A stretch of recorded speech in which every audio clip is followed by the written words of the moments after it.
كان يا ما كان في قرية صغيرة، كان يعيش فيها عجوز حكيم، كان معروفا على نطاق واسع بحكمته وروح الدعابة، وكان يحظى باحترام القرويين لحكمته وصفائه، وكان الناس من كل مكان يطلبون مشورته، وكان يرحب بهم دائما بابتسامة دافئة. في أحد الأيام وصل شاب مضطرب إلى الحكيم بحثا عن إجابات لمخاوفه، وكان عقله مليئا بالمخاوف بشأن أفكاره، ولم يتمكن من العثور على السلام داخل عقله. عندما اقترب من المعلم العجوز، كان قلبه المضطرب واضحا في عينيه، وتوسل إلى المعلم بأنه مثقل بالقلق، وقال: يا سيدي، إن عقلي مضطرب للغاية، العديد من الأفكار تتبادر إلى ذهني طوال الوقت. يا سيدي، لدي بعض الأسئلة التي لا أستطيع الإجابة عليها بنفسي، من فضلك أريد مساعدتك. ابتسم العجوز وقال: أخبرني، ما هي أسئلتك؟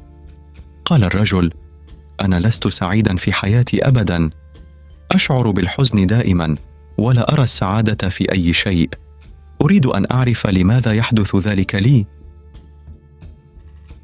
قال العجوز بحكمة: قبل أن أجيبك، أخبرني، ما الذي يجعلك حزينا؟ ما هي الأسباب الحقيقية وراء حزنك وقلقك؟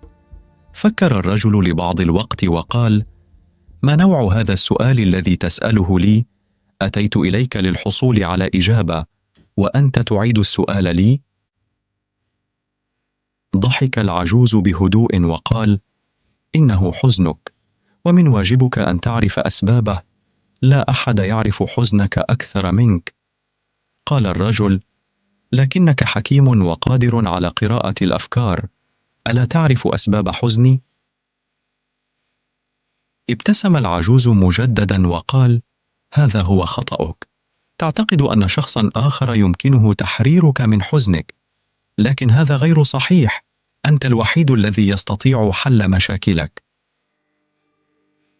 ثم أضاف: أنا مثلك تماما، الفرق الوحيد هو أنني لا أشعر بالارتباك. اليوم الذي تنتهي فيه شكوكك الداخلية، لن تحتاج إلى أي شخص ليحل مشاكلك. دعني أسألك، هل سبق لك أن تأملت الزهور؟ تفاجأ الرجل وقال: الزهور؟ من يتأمل الزهور؟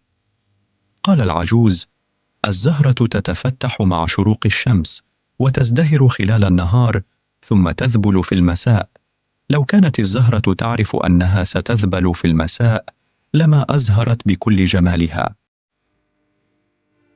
كذلك أنت، إذا كنت دائم التفكير في حزنك، فلن تشعر بالسعادة أبدا. هناك أشياء كثيرة في حياتك يمكن أن تمنحك السعادة، لكن عليك أن تراها. سأل الرجل: ولكن هل يمكنني حل جميع مشاكلي دفعة واحدة؟ أجاب العجوز: إذا أخبرك أحدهم أنك ستموت خلال 10 دقائق، هل ستفكر في أي من مشاكلك؟ لا، ستفكر فقط في الحقيقة المطلقة، وهي أن الحياة قصيرة. المشكلة أننا لا ندرك هذه الحقيقة إلا متأخرا. ثم قال: الحزن والسعادة ليسا دائمين. السبب الحقيقي وراء حزنك هو أفكارك وأفعالك. إذا استطعت السيطرة على عقلك، ستتمكن من إنهاء حزنك. قال الرجل: وكيف أستطيع السيطرة على عقلي؟ أجاب العجوز: عليك أن تدرك الفرق بين السعادة والحزن. لا تجعل عقلك ينغمس في أقصى درجات السعادة، ولا يغرق في أقصى درجات الحزن. ابق في المنتصف وراقب أفكارك. ثم قال: سأعطيك مهمة بسيطة. اذهب إلى مكان هادئ، وخذ يومين دون أن تتحدث إلى أحد. خلال هذا الوقت، اكتب على ورقة أسباب حزنك، وعلى ورقة أخرى أسباب سعادتك. خذ وقتك للتفكير بعناية. انحنى الرجل احتراما للعجوز وذهب إلى زاوية منعزلة في القرية. وبعد يومين عاد الرجل إلى الحكيم وهو يحمل بين يديه حزمة كبيرة من الأوراق بدا عليها أنها مليئة بالكلمات والخطوط التي تعكس قلقا عميقا وتأملا طويلا. اقترب الرجل بخطوات هادئة لكنه كان يشعر بارتباك واضح، وقال: لقد كتبت قائمة طويلة بأسباب حزني كما طلبت مني. ابتسم العجوز بحنان وقال: حسنا، اقرأ لي ما كتبت لنتعمق معا في أفكارك. بدأ الرجل يقرأ بصوت خافت يكاد يختنق في بعض الأحيان، كأنما يكشف عن جرح ظل مدفونا لفترة طويلة، وقال: جميع إخوتي في العائلة أغنياء، وأنا الوحيد الذي يعيش في فقر، غارق في الديون. جيراني نجحوا في ادخار الكثير من المال، بينما أنا بددت كل ما أملك دون تخطيط أو تفكير. زوجتي مريضة منذ فترة طويلة، ورغم حبي لها لم أستطع الاعتناء بها كما تستحق. أمضي وقتي في تخيلات خيالية عن حياة مثالية، ثم أستيقظ على واقع لا يرحم، فيقتلني الحزن. توقف الرجل لبرهة وكأن الكلمات أثقلته، ثم تابع بصوت خافت: كلما أعدت قراءة هذه الأسباب أدركت كم أنا محطم. نظر إليه العجوز بحكمة وسأله: أترى كيف أن كل أسباب حزنك ترتبط بأفعالك وطريقة تفكيرك؟ حزنك ليس قدرا، بل نتيجة لاختياراتك. أومأ الرجل برأسه محاولا استيعاب الكلمات، فقال العجوز: الآن اقرأ لي قائمة سعادتك. انتعش وجه الرجل قليلا وكأنما يجد أملا بين السطور. قال بحماس: أنا بصحة جيدة وقادر على العمل، وهو ما قد يفتقده كثيرون. لدي والدان محبان وزوجة مخلصة لم تتخلى عني رغم مرضها، وأطفال يملؤون البيت بالبهجة. لدي القدرة على تغيير حياتي إذا بدأت اليوم في التفكير بإيجابية والعمل بجد. أنهى الرجل كلامه بابتسامة خفيفة لم تكن على وجهه منذ زمن طويل، وكأنما أحس للمرة الأولى بنعمة الحياة. ابتسم العجوز وقال له: رائع، لقد اكتشفت أن لديك الكثير لتكون سعيدا به، وأن الحزن الذي يحيط بك كان مجرد وهم خلقته أفكارك. لكن تذكر دائما، السعادة والحزن ينبعان من داخلك. تحكم في أفكارك وستجد الطريق نحو السلام الداخلي. جلس الرجل صامتا كأنما يتأمل هذه الحكمة العميقة، ثم قال بعد لحظات: لكن كيف أتحكم في أفكاري؟ أحيانا تبدو أقوى مني. أجابه العجوز بصوت هادئ يحمل نبرة الحكمة: السيطرة على أفكارك تبدأ بالوعي. لا تجعل عقلك أسيرا لأقصى درجات السعادة أو الحزن. ابق في المنتصف، كمن يراقب النهر من ضفة هادئة، يتأمل جريانه دون أن يغرق فيه. الأفكار مثل الطيور، دعها تمر ولا تدعها تبني عشا في عقلك. أضاف العجوز وهو ينظر إلى الأفق: خذ هذه النصيحة، خصص كل يوم لحظة تأمل في نفسك بعيدا عن صخب الحياة. تأمل ما لديك لا ما ينقصك. هذا التمرين البسيط سيغير رؤيتك للحياة تدريجيا. شعر الرجل أن قلبه المثقل بدأ يخف، وكأن الغيوم التي كانت تحجب النور قد بدأت تنقشع. قال: أريد أن أبدأ من جديد وأن أعيش حياة مليئة بالسلام. ابتسم العجوز وقال: السلام ليس غاية تصل إليها، بل طريق تسير فيه. تذكر أن الحياة قصيرة جدا لتكون عبدا للأحزان. اكتشف أسباب حزنك وتحرر منها، وستجد أن النور كان دائما بداخلك. عاد الرجل إلى عائلته بروح جديدة مشعة بالأمل والإصرار. كلما أحس بشبح الحزن يقترب منه، كان يتذكر كلمات الحكيم ويجد فيها دفئا وسلاما لا يقدران بثمن. لقد أدرك أخيرا أن السعادة ليست في امتلاك كل شيء، بل في رؤية النور حتى في أحلك الأوقات. كما ترى في الحياة وفي حياتك، السيطرة على أفكارك ليست مجرد هدف بعيد المنال، بل هي الخطوة الأولى نحو تحرر كامل من دوامة الاضطرابات النفسية التي تلاحقنا يوميا. إذا كانت أفكارنا هي التي تحدد مسار حياتنا، فإن إدراك هذه الحقيقة يعد بمثابة الشرارة الأولى التي تضيء الطريق نحو السلام الداخلي. ليس ما يحدث لك هو ما يزعجك، بل الطريقة التي تستجيب بها له. هذه الحكمة تبرز بوضوح أن ما نختاره من أفكار هو ما يحدد قدرتنا على التعامل مع الحياة. إذن، الوعي هو الخطوة الأولى للتحكم في تلك الأفكار، وهو المفتاح الذي يمنحنا القوة للتغلب على أي مشاعر سلبية قد تسيطر علينا. المشكلة الكبرى التي يقع فيها كثيرون هي أنهم يتعاملون مع أفكارهم وكأنها حقائق لا يمكن تغييرها. نحن نعيش في عالم يتغير بسرعة، ومن الطبيعي أن تتقلب مشاعرنا بين السعادة والحزن، ولكن ما يجب أن نتعلمه هو ألا نسمح لتلك المشاعر أن تسيطر علينا. لا تجعل عقلك أسيراً لأقصى درجات السعادة أو الحزن، فالسعادة لا تتطلب أن نعيش في حالة من فرح مستمر، ولا الحزن يعني أننا في حالة من المعاناة الأبدية.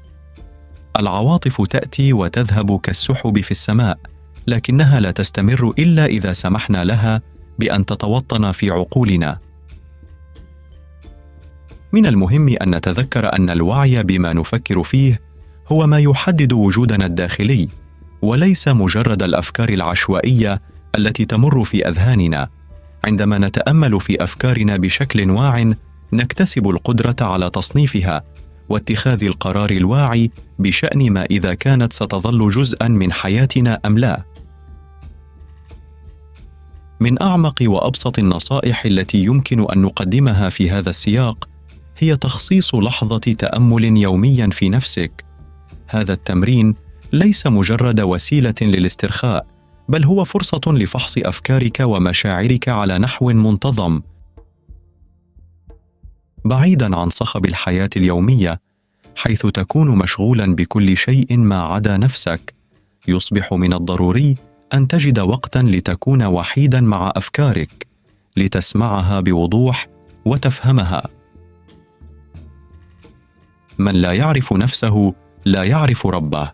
إذا لم نخصص وقتاً للتأمل في أنفسنا، كيف يمكننا أن نعرف ما يختبئ في أعماقنا؟ كيف يمكننا أن نتصالح مع مشاعرنا؟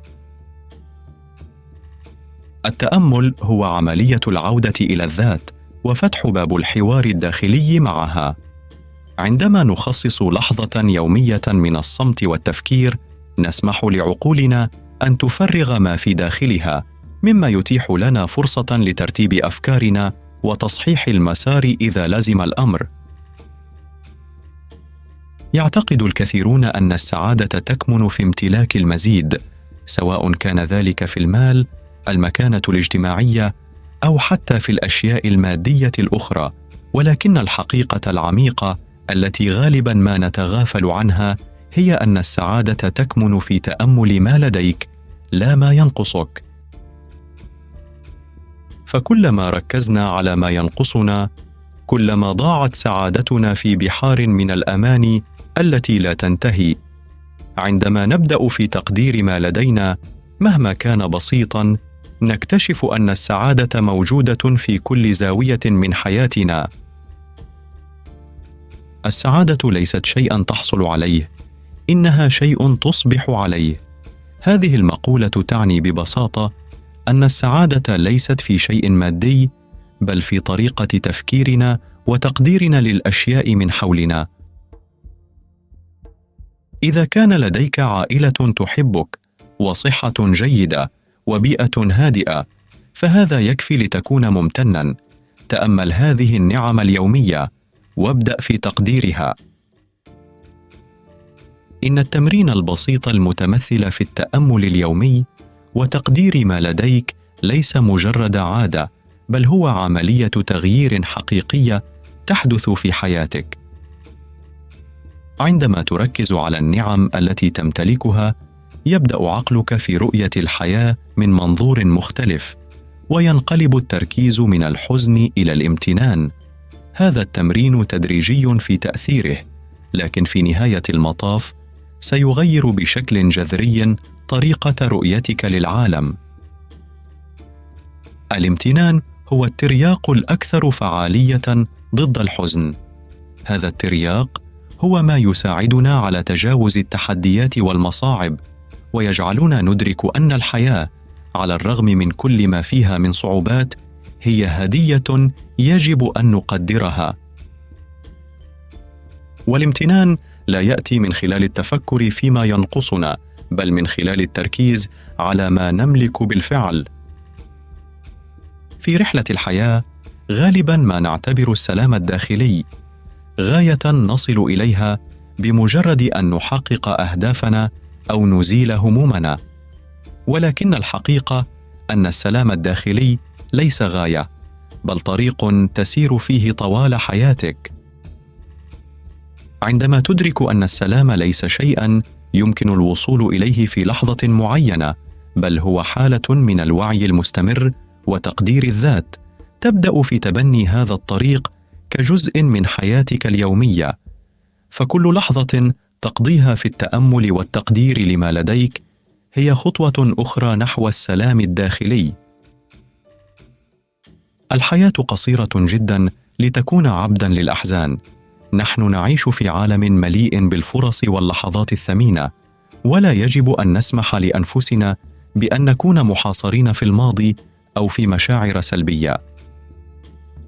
اكتشف اسباب حزنك وتحرر منها. الحزن لا يعكس الواقع بقدر ما يعكس تفاعلنا معه.